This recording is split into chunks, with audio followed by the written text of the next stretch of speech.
Hello, ladies and gentlemen. Welcome to the esteemed center stage with Global Thought Leaders, a Right Source Global initiative. I'm Ajuna Sharawat, Chief Anchor and Editor at Global Thought Leaders, and I will be your host today during this center stage interview. Global Thought Leaders is a platform where industry titans can share their experiences, thoughts, ideas, and best practices with one another and future leaders. We hope to bring together this global community of distinguished individuals by conducting these center stage interviews. Great leadership lessons benefit everyone when we can identify, nurture, and apply tricks of the trade that have proven to be successful formulae for many. In a nutshell, we seek to distill these industry leaders' multi-decadal learnings and establish a knowledge-sharing community. Vishal Chandrakant Shah, a seasoned industry expert, joins us on center stage today. Vishal is a sustainability professional who has led and delivered sustainability projects and advisory services in a variety of industry sectors. Vishal has extensive experience working with multidisciplinary teams to develop and implement sustainability strategies. He is currently the Lagos Free Zone's Chief Sustainability Officer. He provides strategic sustainability advice and direction and leads a team responsible for strategic sustainability thinking, analysis, and advice. As a change agent, he uses operational excellence and safety leadership principles to drive cultural shifts. Vishal worked as Chief Sustainability Officer in Adani Transmission Limited. Previous to this, with Tata Power as the head environment for their Mundra project, also serves as Sustainability Assessor for the CII Sustainability Awards. Welcome, Vishal, to center stage. Thank you. Thanks. Vishal, you've had an incredible successful career. What qualities do you intentionally cultivate to help you succeed in your career? To have a successful career in the field of sustainability, one need to be persuading, understandable, and most importantly, one need to showcase the people that what's in it for them. This is what I am trying to do from the first day of my job. One thing which I always practice is that having a competition with myself. Every day I want to become more knowledgeable, more professional. You know, the best part of this practice is that you know who is your enemy 100%, and the chances of winning is almost secure. Transparency, ethical behavior will be the added on. So once others see you trustworthy, half of the battle is over, and then remaining half depends on your knowledge, understanding, and of the business and the risk management. So putting all these qualities together will make one person as a successful sustainability professional. Wow, absolutely. Vishal, what drew you to work for sustainability on a personal level? What are some of the core values and beliefs that you brought to each of the prominent organizations with which you have worked? Yeah. So from childhood, I was wanted to work near to the nature. When I was doing my BSc, I was also thinking what will happen next, whether I will get job or not. Luckily, I got my first job immediately after completing my BSc, and that was in a beverage sector. And my second job was in a metal sector. So when I was working for these two organizations, I was always thinking about the water consumption in beverages and the pollution created by the metal industry, which makes me inclined towards the environment pollution related issues and natural resource conservation. So I decided let us get more knowledge. So I decided to enroll myself for a master's degree in ecology and environment science. When I was doing my master's, I got another opportunity in the cement industry, one more industry which seems to be a more polluting industry. So this is how I started my career into the environment pollution related environment. Later, when I was working with the knowledge and experience, I understand that okay, saving the environment pollution, saving the natural resource will not be the sustainable for a long term. You have to think for the whole perspective of the sustainability, whether it is related to the corporate social responsibility, or it is related to human welfare, or it is related to the corporate governance related issues. So I studied more on the sustainability issues, and with all these things, I became a sustainability professional. Now, the second part of your question was what kind of values I was able to bring. We are living in a capital market. So all the industries or a businessman, they know how to manage their fund very well. But the problem in last 10 or 12 years, if you see some of the big corporate scholars, just because of a corporate governance related issues, just because of pollution related issues, just because not following the legal rules, and just because they are not maintaining cohesiveness with the community. So what I try to develop as a value in all these organizations, that bringing all this together. So safety is one of the social factor. So in one of the organization where I work, safety is now value of that organization. It was added as a value of that organization. So Wow. yeah. Apart from this, transparency, open communication, disclosure to the public, these are other some important aspects which I was able to bring into the organizations where I have worked. Wonderful. Very inspiring. Thank you. Vishal, what as a sustainability expert seeking to make a difference do you believe has changed in the global vision for sustainability over the last 10 years? What changes do you expect in the next 10 years? Let us understand why sustainable development is the need of the hour. Over the past 2 decades in particular, economic growth has come to an expense of environment. Earth's natural resources have been utilized in a ways that are environmentally inefficient and wasteful, with dangerous consequences such as decreased air quality, overall climate change, global warming, sea level rise. Now, by the year 2050, it is estimated that our global population will likely to reach 9 billion people.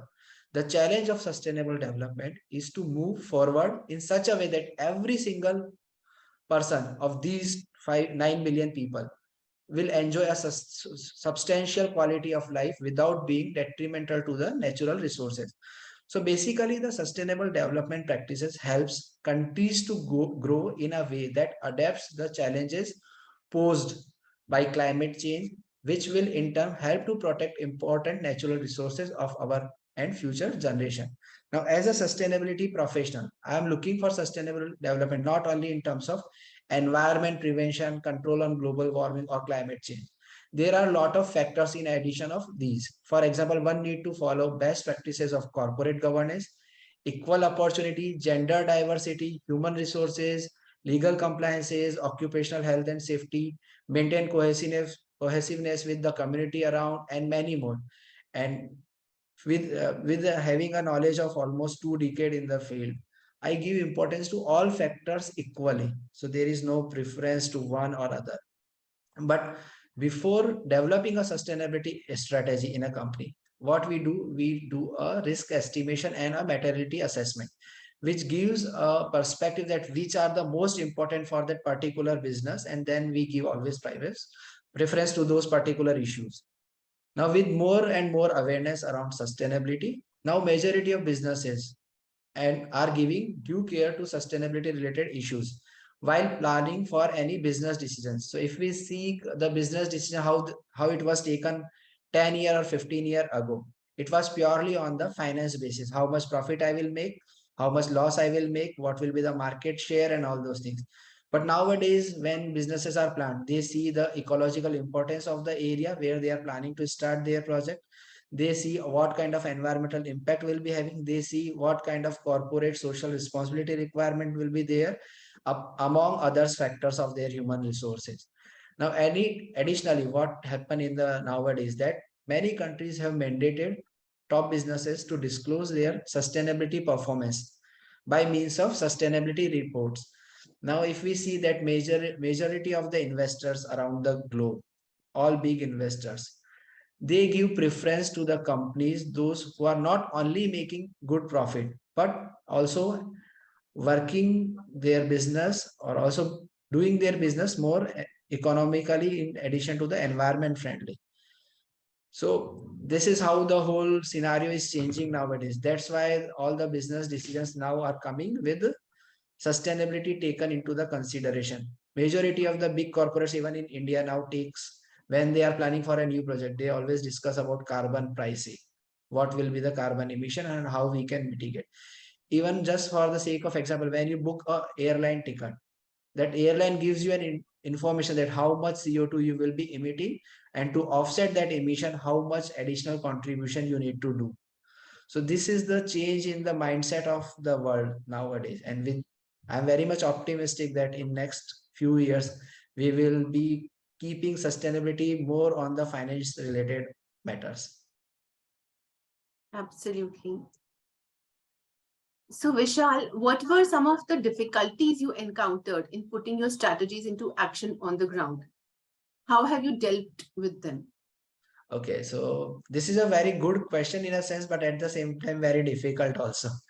You know, I started my career in environment field, and literally I moved to the safety field. Now, on a general perspective, everybody in the organization sees safety as their enemy, right? Because they always think that safety person will come and stop the work. Now, here, one as a safety professional, we need to be more careful that they trust you. They see that you are not enemy, but you are friend. Whatever you are doing is for themselves. And same is the case for the environment. There was a saying when I was working in the cement industry. So workers were very happy when they see some kind of smoke coming out of the stack, because then they were ensured that okay, plant is running, their job is secure. But at the same time, as an environment profession, I was always seeing that smoke as a pollution. So you understand the mindset of two different sectors in the organization.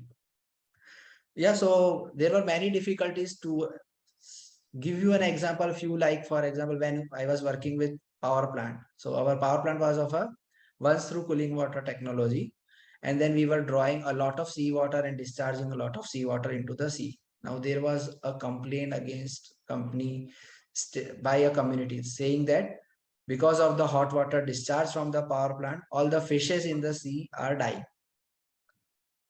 Now you just imagine which kind of complaint. Now how to solve that? So what I have done, I have started growing fish inside the outfall channel. Inside the Outfall channel, the okay channel from where we were discharging the sea hot water. But that was Now, hot. yeah, but it was not that hot. So there is Okay. an environmental regulation which says that you can increase the temperature by 3 to 5 degrees centigrade over the ambient temperature. So we were maintaining that. But you know, communities always thinks in a different perspective. So they raise this complaint, they discuss with us, okay, so how to solve that problem? The best possible solution was, let us start growing fish inside the channel. And if fish are growing inside the channel, there is no way that the same water is killing the fish in the sea. And we started growing the fish, and fish was growing very uh, without any Flourishing. problem. Yeah.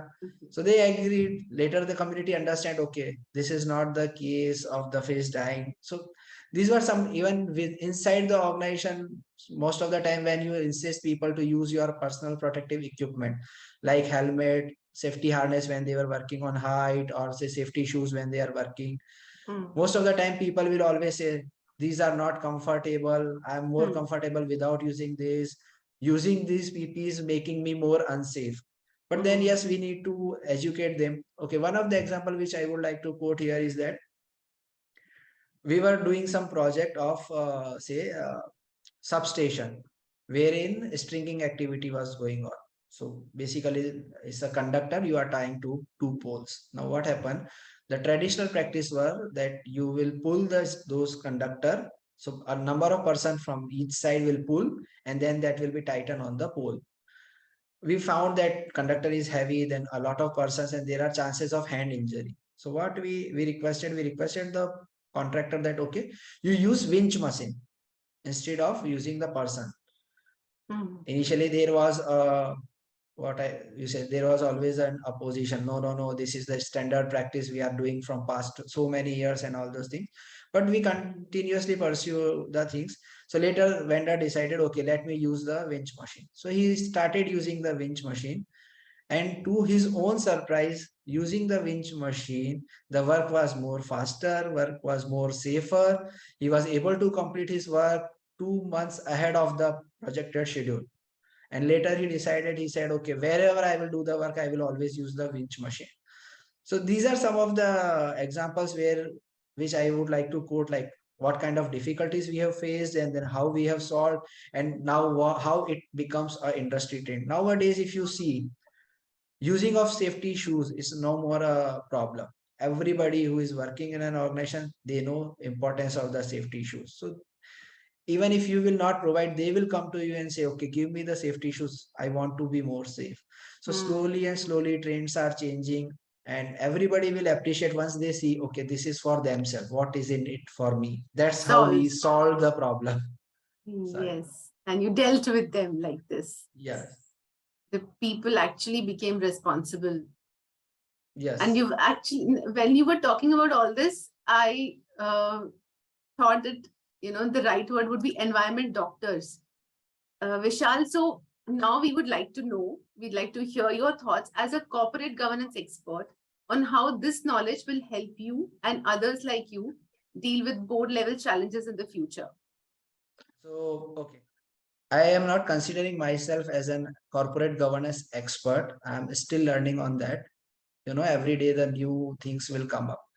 But in past few years, I have seen many organizations just collapsing because they have not ensured proper corporate governance.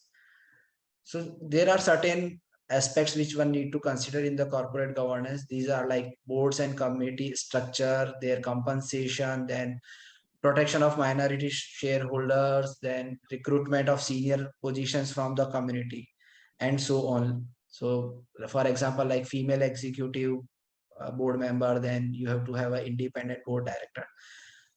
In terms of best corporate practices, what I feel that a board should be equally populated with independent directors and executive directors. Now, why independent directors are really important is that they can always see the business decisions from a third eye, which and they can always help the executive directors to ensure that whatever they are doing is perfectly fine, there are no risks, and to ensure that business will continue to operate. There, and then protection of minority shareholder is another important aspect. Sometimes when the minority shareholders are absolutely on the minority side, executive directors may not think about their interest, their benefit, and their profit. So these are some of the best practices in corporate governance that one need to ensure. However, having a female executive director in the board, that will always help you, because a number of researches shows that having a female not in the board itself but at workplace also will change the thinking and bring more ideas. A number of research shows, and that's how I always prefer that, okay, we should have female employees in the team. And in my present organization, if I have to tell, there is a one female independent director. We have more females than males in the safety department, and we have more female in business operation department. And it is so much more that even they came to us and they are saying that we need some male employees now. But yeah, work Wow. is let yeah.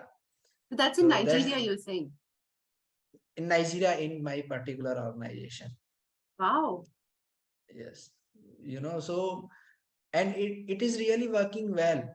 There are certain hardcore activities where you prefer to have a male, for example the groundwork construction related activity. But there are certain hardcore fields where you always prefer to have a female, and making both of them on their perspective role will always give you new ideas, new ventures to the business, and that is always helping. Wow. This is really nice. Like you've experienced this and then you are saying it. That adds so much more value and reliability. Yes. So, we are into a special economic zone business now. So earlier I was with, say, Adani Transmission, where we were having a transmission and distribution. And before that, I was with Tata Power Project. When you have female on the board, you can always ensure that dignity of the workplace is maintained. You Even your customer will always speak with you with a different tone when they were speaking with a male. So we need to give respect to these particular aspects, and that's how the business is successful. Vishal, as you know, we have been building the Global Thought Leaders community for cross-pollination of knowledge and a community of global directors for having better corporate governance in the country. So first of all, I would like to thank the institute itself for developing this kind of culture. Now, knowledge sharing is always a best idea because one can learn from others' experiences, be it positive or be it negative.